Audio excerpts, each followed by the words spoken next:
Okay, Mr. Steele, would you take the podium, please, sir?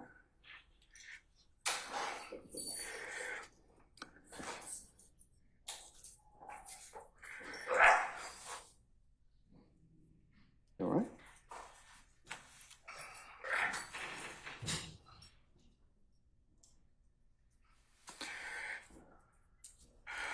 All right. Mr. Steele, before I recessed, I asked you, how did you get this information? And it is not covered by work product. There's only one way you could have gotten it. So I'm going to ask you again. And I respect that. And it gives me no joy, but as you know, Georgia Rule of Professional Conduct, please check me. Rule 1.6, comment 5 reads, and this is what I have. 1.6. I know what the rule says, but here's the thing. Well, let me just. You need to please tell me who you got it from. I'm not asking you sum and substance of anything as of yet, okay? But I need you to tell me how you got the information. If you don't tell me how you got the information, I'm going to hold you in contempt. I understand, and I don't want to be held in contempt. And I don't want to hold you in contempt, but this is so sacrosanct to have a conversation in my chambers parroted to you and others. It is that serious. Yeah. And that's why I raised it. It is that serious that we should have been there, and it shouldn't have happened. Sir, that's a whole separate issue, and that's why ex parte conversations are recorded. Why would it be ex parte? You're acting like it's ex parte under seal. It's ex parte. It's ex parte because that's what the state asked me to do. It's just like when you asked me for an ex parte conversation. I've never asked this honorable court or any court to meet with me and a witness. Sir, you're straying off the issue. I'm not. The issue is how did you get this information? I understand the issue. I promise you I understand it. But what I'm trying to ask you is, if you look at comment 5, this is how I understand the law. You cannot you can't violate something and then use privilege. Okay? I'm not violating anything. Okay, but that's why I'm saying, how did you get the information? But just listen to what I'm trying to tell you. You're threatening me with contempt. The privilege in 1.6 would occur if you were in the right place, right time to begin with. You weren't.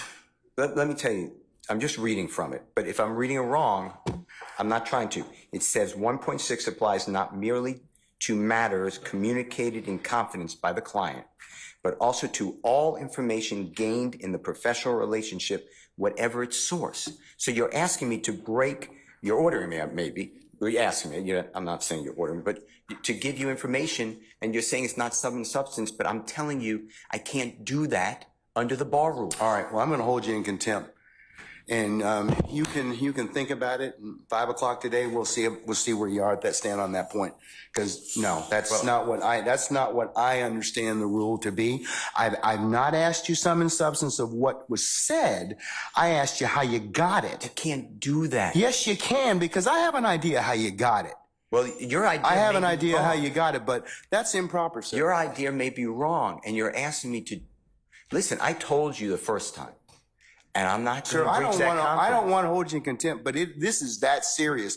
Judge, you cannot eavesdrop and get information that was not meant for you to hear at that particular point in time. Judge, listen, and listen, I'll do whatever you want to 5 o'clock or thereafter. But what I'm trying to tell you is, Your Honor, this is so serious to me. We need a hearing, and I'm moving for a mistrial. It is my understanding, based upon information belief, from whom? Part of it. From whom? Well, I'd like to get the substance first, and then we can. Okay, well, then you'll be in custody until then, because you need to tell me how you got the information. I'm not asking you what was said. You've already kind of given us some snippets of what you said. That tells me that somebody parroted that information to you. So, but you're assuming something because I told you already. Well, then, other than if you were sitting, unless you were sitting in there with a recorder, or Miss Love or Miss Hilton, or one of the deputies gave you that information, or Miss Weaver shot you a rough copy of the transcript, there's only one other person that's left. Well, Your Honor. And if that person gave you that information or shared that information with you, she probably violated privilege. Well, let me tell you two things. One, I don't know how that is a privileged communication. It shouldn't have been. Well, it's because she has a client she's supposed to represent. Who are you talking But about? anyways, I'm not going to have a. When I got this information, I'm not going to have any further conversation with you about this. I want to know. The question still remains. I want to know who gave you the information. I'd like to know what information happened outside our presence. That's really it. He can go into custody at this point in time. I think that the court needs to again declare a mistrial based upon. Okay, and I'm going to deny your motion. I'm going to deny your motion. I understand that you spoke with a witness outside of our presence. And whenever, yes, I had an ex parte conversation, which is appropriate. And you influenced the witness based upon information belief, and I'd like to have that all on the record. All right. I mean, I don't know why that's so hard to do. If nothing happened bad, that's fine. But you're acting like, tell me who it is and don't talk about the substance. Why can't we have an issue that was outside of presence? It should not have been. Because you got some information that you shouldn't have gotten. Why? Well, that's for another day. But why? Okay, why that's for another day. In the first place, I didn't know about this stuff. That's for another day. So I raised it as soon as we found out about it. Well, I gave you the case I'm relying on. I assume you read it. If you didn't read it, you should read it. It's a material part, a critical part of the case. When a judge speaks with a witness outside the presence of the accused, the court has said it's right there in Division 2. Okay. That is a material or critical part of the case, and it's an automatic reversal. Mr. Steele. But you're acting like it's Mr. Steele, that is not that is not the case when somebody discloses information in a ex parte conversation that one of the parties lawfully asked me to hold. You're not supposed to have communication with a witness who's been sworn. You know that I'm not telling you. I'm just saying if you read I'm assuming you read it. That's what it says. And you did it supposedly. Does the state wish to be heard? You said it supposedly. Yes, Your Honor. And what I'm trying to get to is why did that happen outside of presence? And I need to have I'm respectfully requesting the transcript that you mentioned to be given to us so we could really understand it. And then anything that was not on the transcript, if anything, that we understand what happened outside our presence. Okay. And now you have put it where somehow I have to reveal, and I told you the first time, I'd be breaching 1.6. And I know you're assuming something. I don't think you're breaching 1.6. You can't hide behind 1.6. I'm not hiding behind anything. And you can't hide behind, yeah, but the thing is, I think you got this information. Somebody disclosed it to you, and that's the only way you could have gotten it. What I got. Because unless you're sitting there, you're eavesdropping. So you can't use something ordinarily that you had no business getting to begin with, and then stand on, well, hey, we didn't give you the information, or that a party didn't give you the information. So, Your Honor, but that's the issue, isn't it? Well, why aren't we entitled to the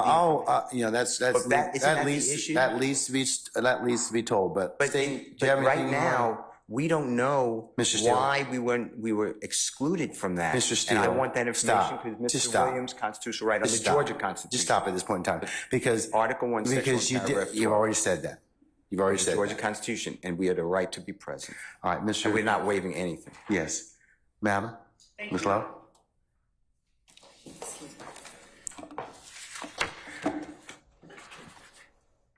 And Your Honor, excuse me. And I know I said this previously. Yes, sir. But we are not accepting any proffer from Ms. Love. Okay, excuse me. Okay. All right. To the court.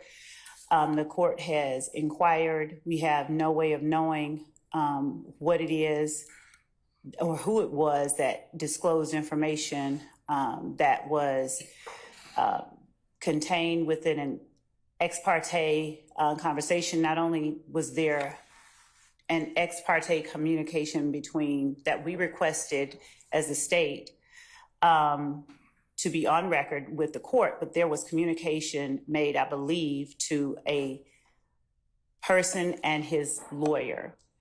I don't know that the reason that counsel took the podium was to address that particular issue so much as it was to try and assert an inaccurate, what he calls fact, and put it out there in the open as if it were true. But we certainly have the right to request ex parte communications. That's why we ask that the court reporter be present. This is a matter that the defendants did not have a right to be a part of, as this was a matter regarding a civil contempt that the court imposed upon a person for not obeying the court's directive. The state read the case that Mr. Steele cited. It does not stand for the proposition he asserts that it does. And regarding further legal support for our position, we would provide that to the court, but we are more concerned that information that is disclosed in an ex parte setting gets relayed to the parties who are not privy to that. The whole purpose of the ex parte request was so that that did not happen. And we expressed on the record our concerns and our reasons for concern regarding that. We believe that without more information about how that information got relayed to the defendants, we cannot make the kind of assertion I'd be inclined to make. So before making the next set of assertions, I would need to know how that information was made privy to them, to counsels for the defendant. We did not act inappropriately or outside of the rules of professional responsibility.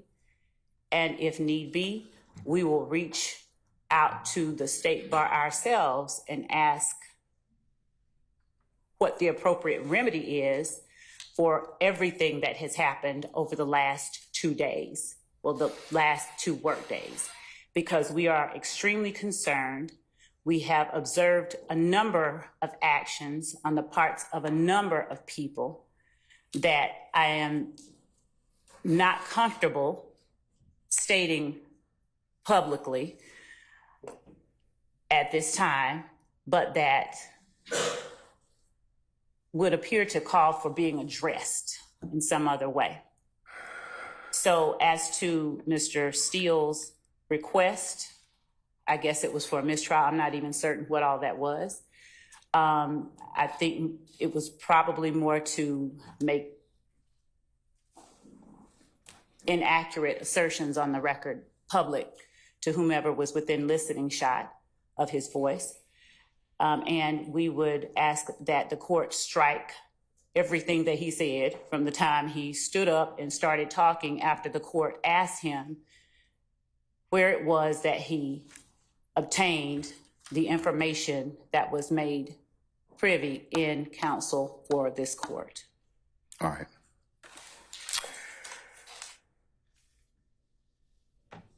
And regarding Rule 1.6, Your Honor, we read 1.6 as standing there. 1.6 in no way shields Mr. Steele's answer that the court requested he give. Rule 1.6 has to do with attorney-client privilege, and that is information that Mr. Steele obtained from his client regarding whatever matters. I don't know if the information was leaked to his client from someone who was in chambers, or if the information was leaked directly to Mr. Steele.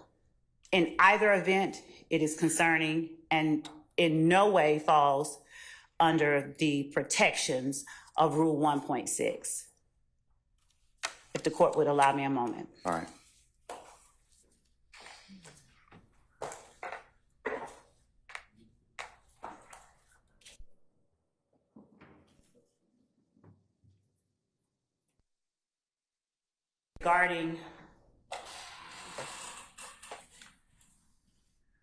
regarding further appropriate remedies, Your Honor, we would ask the court for an opportunity to further look into appropriate remedies for circumstances such as this, apart from what the court has already said, because it's grave enough when information is leaked from within the court's chambers regarding a matter that has been requested as ex parte, and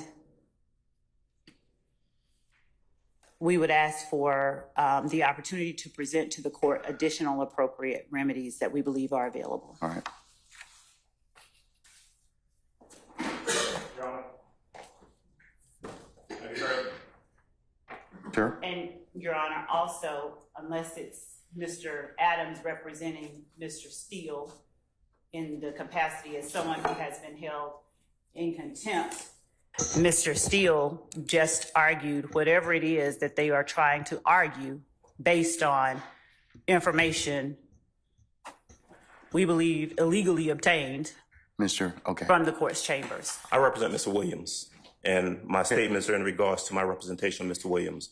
All right. He has two attorneys. Okay, yeah, he does, but The court, now having found Mr. Steele in contempt, if the court continues in that position, that leaves Mr. Williams represented, at least at this juncture, by myself. That puts me in a position of making sure the court is aware that I'm in receipt of the same information that Mr. Steele received. I'm of the same opinion that the court has engaged in behavior that I believe compromises and corrupts the continuation of this trial. I do believe that we are entitled to and should receive a copy of the transcript so that a full investigation can be made as to what we believe has occurred here. And so I take the same position as Mr. Steele. I am asking for a mistrial, as he did previously, and I'm telling the court that I do not believe that we can proceed at this point based upon the information that we've received. all right. So, And frankly, I don't believe the state has any say in that. My statements are in regards to my representation of Mr. Williams, and if Mr. Steele is going to be held in contempt, I have exactly the same position. I also do not well, believe I asked him, so I didn't ask you. Yeah. So, but I'll leave it at that. Okay. Have you heard your honor?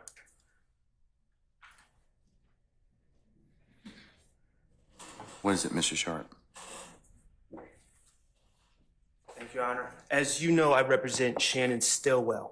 On behalf of Shannon Stillwell, I am going to be moving for a mistrial, first and foremost. I just want to clear up a few things that have been said. Today, we were instructed to come 8:30 for a 9 o'clock start. I would not be honest with the court if I said I was here at 8:30, but I was probably here at about 8:40. We did not start till approximately, I'm estimating 11 o'clock. Clearly, we figured something was going on. We were given no information about any meeting, who was meeting, what the meeting was about, or whether the meeting was ex parte or not ex parte, who requested the meeting, who was in the meeting. We were completely in the dark. And quite frankly, we kind of remain in the dark. I am not a false accuser, okay? I do not just willy-nilly accuse people of things. So, I'm not going to throw out spurious allegations like the ones that have been thrown at me over the past couple days that are absurd. But I will say, Your Honor, what I do know is just based on what we've heard over the last 20 minutes, it appears there was a meeting that I knew nothing about that involved Your Honor, the district attorneys, and a witness who had been sworn in. My client was not given an opportunity to be present at this critical stage. This was a critical stage in this trial. That error is a foundational structural error in this case, and it is the cause for an immediate mistrial. Additionally, Your Honor, I believe that this meeting, again, I'm going to ask for the transcript, and I'm going to ask for the recordings as well, should they exist. But I believe that this meeting with a witness without us present may have made the district attorneys and or your honor a witness to this in this case, a material witness in this case. And finally, your honor, I'm going to ask for as soon as possible, I'm going to ask that these proceedings be halted until we can obtain an accurate final transcript for what occurred where none of the defendants or defense counsel were present for, and also the recordings of that meeting so we can see where we are. Again, I'm not going to sit up here and make false accusations or spurious allegations, but I do think we need to figure out what happened. We need to be in the know and not in the dark about what happened when a meeting occurs with a witness that has been sworn in. And we're not invited to the party. So those are my requests, Your Honor. I think it's necessary at this time to put a halt to these proceedings. I am moving for a mistrial. I have not waived anything. I just found out about this information. It is timely, and that's our stance, Your Honor. Thank you. I've noted your motion for mistrial. It's denied. Okay, are you same thing? You want the Harvey? Okay, all right. Okay, Mr. I'm adopting all of the statements. All right. Good afternoon, Your Honor. Carlton Matthews here on behalf of Mr. Mark Williams Huey. Okay. We are also adopting all the arguments that have been made by All right, sir. Steele, by Attorney Keith Adams, by Attorney Max Sharp, by Attorney Douglas Weinstein. We also, Your Honor, we were here at the appropriate time, and when the court did come out, we were not made aware that there had even been an communication that was had, that was on the record, just in the point of just letting the parties know that there had been this particular meeting. I had my suspicions that that was likely what was going on, but I could not reduce that to a fact. When the court came out, the court just got started. We believe that based upon, again, ex parte, we don't have to know the substance all the time. Just the fact that there was that meeting, Your Honor, would have at least put us on some notice that there was something that was going on even beforehand. I thought that would have been the appropriate move, but nonetheless, Your Honor, I'm asking the court for a mistrial. I believe that it's appropriate here under these facts and circumstances. Thank you. All right, motion for mistrial denied. Ms. T. Williams? All right, thank you, madam. Motion's denied. Mr. Garner?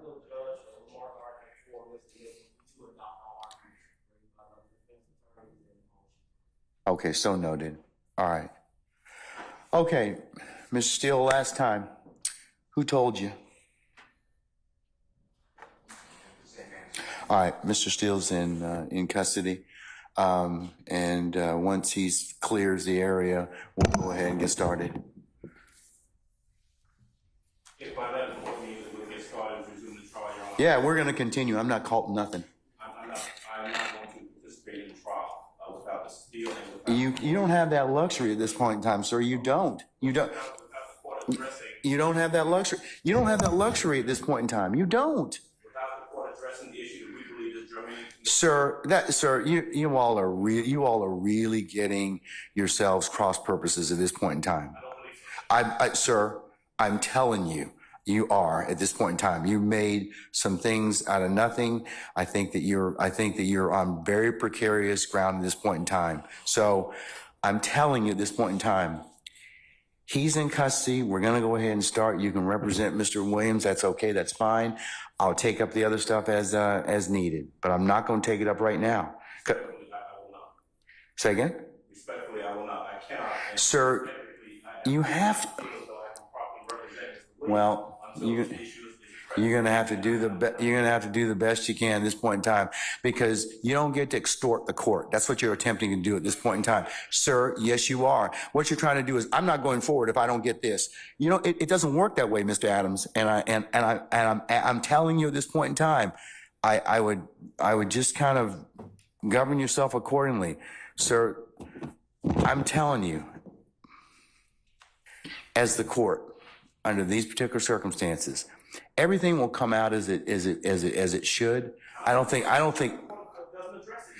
sir, I don't have enough information at this point in time to address it. I don't. But I'm telling you at this point in time, there is nothing that was given, said, whatever, this morning that. If there is any accuracy to some of the information that we are. But sir, I don't even know, your co-counsel won't even tell me who said whatever. Okay. And the challenge I'm having in this particular circumstance is that is such a violation of the sacrosanctness of the court's chambers and an ex parte conversation. You're just glossing over that. You're glossing over that in its entirety. No. It's not, sir. Sir. That's not what happened. That's not what happened. That's not what happened. I'm just telling you, that's not what happened. Judge, respectfully, we are not obligated to simply accept that there's been no violation. We believe that there has been, and the only. Okay, well then you've made your. No, we're not doing that at this point in time. So you'll have a choice to make. All right, take Mr. Steele into custody, please.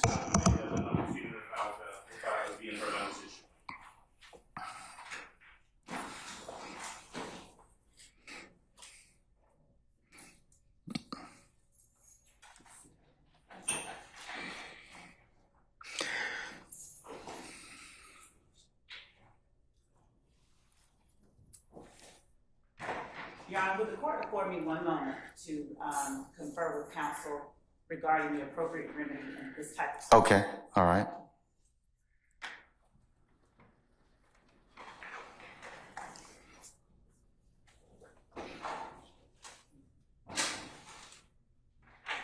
May I say one thing, Your Honor? Yes, sir, you certainly may. Mr. Williams does not wish to go forward without me being here. You are removing me against his will, my will. You're taking away his right to counsel. And you're conducting material parts of this trial without me present, and I can't learn about it by watching online. So for that reason, additionally, I asked for a mistrial. And I assume you deny, but I'd like you to deny our motions for mistrial. You denied the other people. I've denied your motion, but I'll certainly take that under advisement, sir.